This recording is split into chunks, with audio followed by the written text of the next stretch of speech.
En fait, le dédoublement du temps, c'est pour avoir de l'intuition et de l'instinct. Et comme ça se passe dans des ouvertures temporelles, on voit bien que le mécanisme énergétique qu'il y a derrière, c'est les échanges d'informations entre temps différents. Ces échanges d'informations ne sont faits que par la pensée. Donc vous voyez bien que pour récolter une conséquence du futur, il faut d'abord penser. Ensuite, vous captez une réponse qui est un espèce d'écho. Mais en fait, cet écho, c'est vous-même qui l'avez fait dans un temps différent. Et comme vous ne mémorisez pas, vous n'avez pas le temps de mémoriser les détails, vous n'avez qu'une synthèse. Et regardez, votre corps survit comme ça. Vous ne songez pas du tout à savoir comment vous respirez, pourquoi vous avez soif, comment vous marchez. Non, c'est instinctif. Pourtant, si on réfléchissait à tout ce qu'il faut pour respirer, on n'en finirait pas. Vous voyez bien qu'il y a quelque chose qui fait qu'on gagne du temps. L'imagerie médicale a d'ailleurs prouvé qu'on ne vivait pas tout le temps. On est par moment perceptible, par moment non perceptible. L'imagerie médicale nous montre que nous ne voyons que des images. Ensuite, nous décodons ces images pour en faire une sorte de film continu. Mais non, le temps s'arrête, repart au niveau de la perception. Attention, le temps lui-même est continu, bien sûr. C'est notre perception qui change. Alors vous pouvez très bien imaginer que dans un temps imperceptible, on puisse changer brusquement notre perception et à ce moment-là, changer de temps. Et pour changer de temps, c'est la vitesse qui nous sert à changer de temps. Alors vous allez dire, moi je reste sur place, je ne change pas de temps. Et c'est là où il y a une autre chose qui intervient, notre propriété, c'est que nous avons la possibilité de quitter notre corps.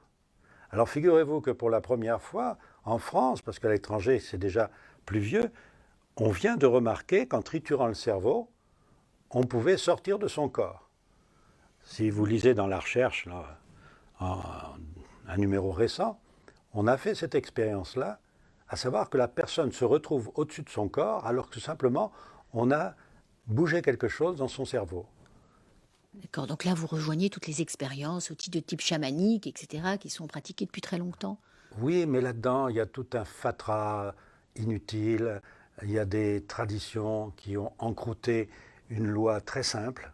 La loi très simple est que nous changeons de temps grâce à cette décorporation et que c'est à ce moment-là que nous fabriquons notre potentiel à toute vitesse. Et quand nous revenons dans notre corps, si on peut dire, si on peut parler ainsi, nous avons en mémoire des tas et des tas d'expériences que nous n'avons pas eu le temps de faire nous-mêmes. Mais ça y est, notre corps a cette mémoire. Donc chaque instant permet d'avoir cette mémoire.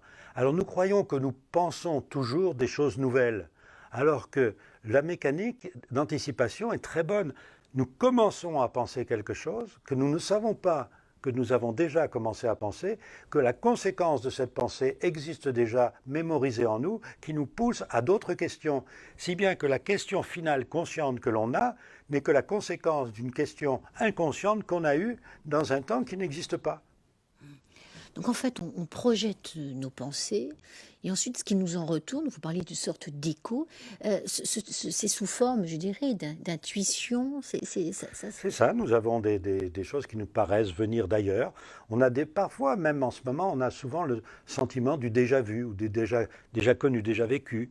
Parce qu'un potentiel peut nous donner l'impression de quelque chose de vécu.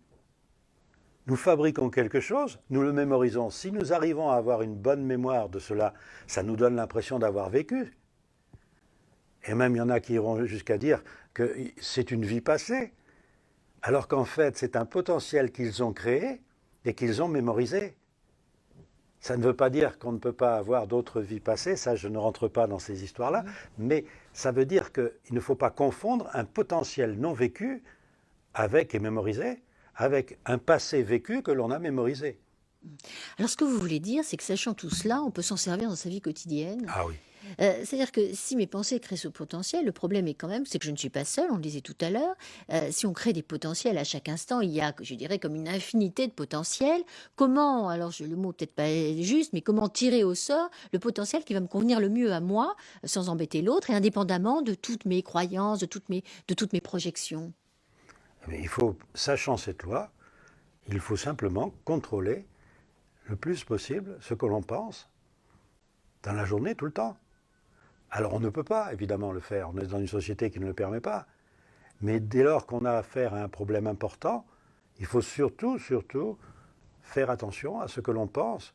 Alors il y a une expérience que tout le monde peut faire, c'est commencer simplement à penser à des choses merveilleuses. Regardez les enfants, qu'est-ce qu'ils font? Ils pensent des choses merveilleuses. Ça fabrique un potentiel. On ne craint pas le futur lorsque l'on pense toujours à fabriquer quelque chose qui ne fait de tort à personne. Alors vous pouvez faire l'expérience vous-même, vous verrez il y a un délai entre le moment, ça c'est aussi la loi physique qui le montre, c'est qu'il y a un délai entre le moment où vous pensez à faire quelque chose et le moment où vous pouvez l'actualiser. Ce délai était aussi très connu des anciens puisque ça s'appelle la quarantaine. À l'heure actuelle, les scientifiques l'ignorent, mais tous les microbes connaissent cette loi. À savoir que si vous êtes agressé par une bactérie quelconque, si vous vous en sortez au bout de 40 jours, vous n'êtes plus contagieux. C'est pareil pour le potentiel. Vous fabriquez quelque chose, ce potentiel est disponible au bout de la quarantaine. Il a été arrangé, modifié, et vous récoltez ce que vous avez semé. Et les anciens savaient que, attention, celui qui sème le vent récolte la tempête. Donc il faut semer le calme pour avoir le calme.